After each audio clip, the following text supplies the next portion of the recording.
Salut les amis, j'espère que vous vous portez bien.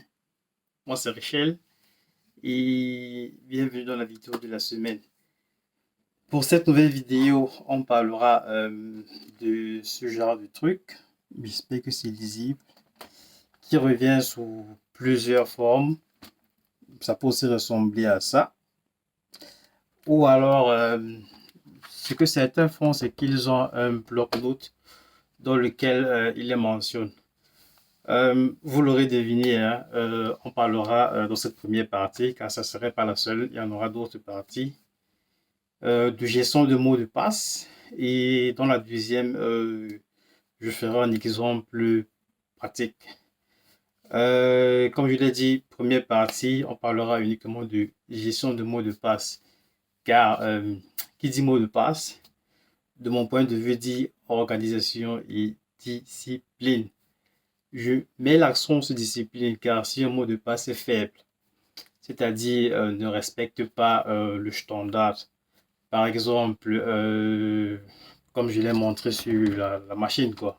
C'est là le mot de passe, c'est bon, quelqu'un là il a mis Rottingenstrasse 1, 2, 3, 4, peut-être il vient à la Rottingenstrasse et à la fin là je s'ajouter le 1, 2, 3, 4 et voilà. Ça fait son mot de passe, chose qui pourrait à cœur facilement, mais alors facilement déchiffrable. Déchiffrable. Euh, et on retrouve ça aussi dans la vie active et dans la vie privée, quoi. Dans la vie active, peut-être si je commence un nouveau boulot ou entre-temps j'ai changé de boulot, et qui dit nouveau boulot dit forcément nouveau identifiant, un nouveau mot de passe. Bon, c'est pas seulement le cas des nouveaux employés, après les anciens aussi le font. Ce que certains ont fait, ce que certains nouveaux employés font, euh, c'est qu'ils ont la difficulté en fait de trouver un mot de passe qui passe avec eux, quoi.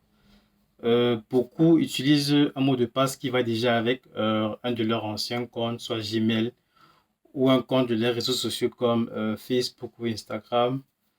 Ou d'autres se créent un mot de passe ad hoc qui du coup est difficile à se marquer et ils sont obligés de le noter dans leur bloc-notes. Et vous imaginez que si le bloc-notes devait être perdu ou bien si peut-être le gars va à la pause, il oublie le bloc-notes sur la table. Bon, voilà, c'est là tout le monde peut lire. Chose qui est, mais alors, très fortement déconseillée. D'ailleurs, il est aussi déconseillé d'enregistrer un mot de passe sur la machine sans que ce mot de passe ne soit crypté. Donc même pour ceux qui utilisent le bloc-notes dans la machine, tant que le mot de passe n'est pas crypté, il est déconseillé de le faire. En même temps, il est déconseillé d'utiliser un mot de passe pour plusieurs autres sites. Et voilà quoi. Ou alors, comme je l'ai dit, de coller sur la machine, ça c'est mais alors très fortement déconseillé. Raison pour laquelle j'ai décidé de faire cette vidéo, d'en parler, de sensibiliser. Euh, pour parer justement à cela, il est conseillé, mais alors au très haut niveau, hein, d'utiliser un gestionnaire de mots de passe. Car outre la gestion des mots de passe, ces programmes, il y en a d'ailleurs plusieurs, entre autres LastPass, KeePass, XC et Dash. Là, je ne vais pas tout citer, il y en a vraiment tellement. Ces programmes peuvent également générer des mots de passe forts, solides, euh, tout ceci en tenant compte des recommandations et des standards minimales. Et à la fin, la difficulté en fait des gestionnaires de mots de passe réside dans la création du mot de passe principal qui est communément appelé Master Password. Voilà, d'ailleurs moi je préfère avoir un mot de passe, un seul mot de passe qui est mon Master Password solide et assez fort que de devoir retenir 6 mots de passe qui sont peut-être faibles ou alors un seul mot de passe que j'utilise pour plusieurs sites. Le gestionnaire de mots de passe, en fait, euh, beaucoup de vous ont des comptes sur différentes plateformes et ne savent même pas si la plateforme auparavant a déjà rencontré des problèmes de cybersécurité. c'est-à-dire a déjà peut-être été acquis. Et pour cela, il est important pour les comptes qu'on utilise sur nos différentes plateformes de savoir si on a déjà été affecté par une cyberattaque. Et il y a des plateformes justement comme Intel.io et un site anglais comme Have I Been Bound.com qui permettent de savoir si mon compte a déjà été affecté par une cyberattaque à travers la plateforme dont j'utilise ou alors dans un cas privé. Et voilà quoi. Les, les gestionnaires de mots de passe ont des avantages et des inconvénients. Ça, je dois le mentionner pour être honnête. Comme avantage, je vais dire quoi. On a l'assistance lors de la distribution des mots de passe. Par exemple, en générant des combinaisons de mots de passe forts et en signalant les termes déjà utilisés ou, des, ou alors des, des termes faibles, des termes faibles, quoi. Et on a aussi l'avantage que le gestionnaire de mots de passe, en fait, il avertit. Il veut dire, si je crée peut-être, si peut-être j'ai un cas de phishing mail et que l'adresse que j'ai ne correspond pas avec l'adresse que j'ai dans mon gestionnaire de mots de passe, voilà, il ne va pas le reconnaître. Et peut-être c'est déjà un indice pour moi de savoir que, bon, en fait, le site même que je viens de cliquer dessus là, c'est quoi en fait, pourquoi je devais entrer mes données à l'intérieur. Donc, dans ce sens aussi, le gestionnaire de mots de passe, en fait, il est important. Un autre avantage, c'est la synchronisation, en fait. Peu importe que je sois sur PC ou bien sur mon téléphone, j'ai la possibilité, en fait, de synchroniser mes mots de passe à travers le gestionnaire de mots de passe. Et voilà, je crois bien dans le cas pratique, je vais vous montrer comment ça se passe, à défaut de vous montrer comment, à défaut de vous montrer comment, en fait, moi je le fais. Euh, Maintenant, venons sur les inconvénients. Bon, la partie qu'on n'aime pas trop, quoi. La difficulté avec le gestionnaire de mots de passe, c'est que une fois que j'ai oublié mon master password, alors là, j'ai chaud. Ça, il faut le dire.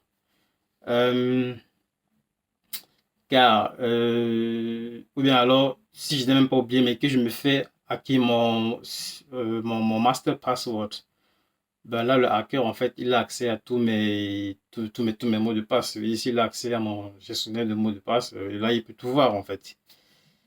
C'est là l'un des inconvénients d'utiliser un gestionnaire de mots de passe. Et si je l'ai perdu, cela représente beaucoup de travail, en fait, pour pouvoir retrouver les différents accès. Parce que là, je dois aller sur chaque site, faire une déclaration de perte de mots de passe. Et bon, voilà, quoi. Si je dois le faire pour son site, c'est pas rien, quoi. Moi, j'ai au moins si je me trompe, au moins 200 sites ou 200 plateformes sur lesquelles je suis enregistré. Et s'il fallait qu'il y ait ces 200 plateformes et signaler que bon, j'ai perdu mon mot de passe, vous imaginez le travail qui va avec. Un deuxième inconvénient, c'est que bon, tous les mots de passe peuvent être volés en une seule fois. Bon, comme je l'ai dit en fait, dans le cas d'une cyberattaque. Et difficile, quoi. Bon, moi, je vais m'arrêter là pour les inconvénients. Après, je ne vois pas trop encore ce qui peut être comme inconvénient au niveau de l'utilisation de gestionnaire de mots de passe. Du coup, je crois que ça, c'est les deux principaux inconvénients, en fait. Du coup, vous comprenez donc pourquoi je mets en fait l'accent sur la discipline. J'ai mis l'accent sur la discipline au début. Car c'est pour moi, il faut être discipliné avec ces mots de passe. Et pour une large sécurité, en fait, il y a la possibilité d'utiliser des multifacteurs d'authentification abrégé 2FA, Tri-Factor Authentification. Pour cela, il y a pas mal d'applications sur téléphone qui offrent ce genre de services comme Authenticator, je crois, de Google, ou bien Microsoft Authenticator. Il y a aussi ESET Authenticator et il y en a tellement. Il y a cette possibilité-là, ou alors d'utiliser comme comme Tri-Factor Authentifier ou bien multi-factor d'authentification. On peut aussi utiliser un SMS, le genre, j'entre mon numéro de téléphone ou alors mon email. Et au cas où je veux peut-être me connecter sur mon compte, il faudrait que la plateforme en fait m'envoie un code sur mon téléphone. et que je puisse, en fait, il m'envoie un code dans le SMS ou bien par email et que je puisse utiliser ce code pour pouvoir me connecter sur le site en question, en fait. Et ici, en fait, il est important je vais dire ça comment, d'utiliser un appareil, je vais dire qu'on active le multifacteur d'identification, d'utiliser un autre appareil autre que celui qu'on utilise autrement. C'est-à-dire, si j'ai mon PC sur lequel j'ai activé du moins, c'est une plateforme sur laquelle je veux me connecter, il faudrait que le trois-factor authentifier m'envoie le code peut-être sur mon téléphone personnel, que ce ne soit pas peut-être sur un email qui est directement rattaché au PC. Là, ça serait compliqué. Il faudrait que j'ai un moyen, en fait, de savoir que, bon, voilà, au cas où il y a peut-être un hacking, que je sache que, bon, voilà, quelqu'un essaie de se connecter à mon compte et que je reçois un message. Il faudrait que le message arrive justement sur mon téléphone pour que je puisse voir et savoir que, ok, là quelqu'un essaie de faire un truc malveillant et voilà. Là, je peux bloquer, quoi. Euh, Ceci peut aussi se faire directement dans le gestionnaire de mots de passe. Il y a certains gestionnaires de mots de passe qui ont aussi cette option d'activer le multifacteur d'authentification. Bah, après, c'est pas tous les gestionnaires de mots de passe qui offrent cette option. Et pour le cas pratique, en fait, on reviendra sur les caractéristiques d'un bon mot de passe, comment rendre un mot de passe solide, comment créer un mot de passe solide. Là, je mets l'accent dessus parce que, hormis le gestionnaire de mot de passe, on peut aussi se créer un mot de passe fort et solide. Ça, c'est possible. Comment le retenir aussi, ça, c'est important. Je ferai un exemple, soit, comme je l'ai dit, soit avec le logiciel que j'utilise ou alors avec l'un des logiciels que vous allez me proposer. Donc, du coup, laissez-moi des commentaires pour que je puisse. Vous avez des préférences, en fait. Pour un logiciel, là, je ferai un exemple peut-être dessus. À défaut, je le ferai avec ce que moi j'utilise et justement, comment synchroniser son logiciel de mot de passe sur le PC, sur son téléphone, en fait. Je veux pas être plus long que ça. Merci d'avoir écouté jusqu'à la fin. C'était Rachel et à la prochaine vidéo pour mettre tout en pratique ce qu'on a vu aujourd'hui. Merci, bye bye.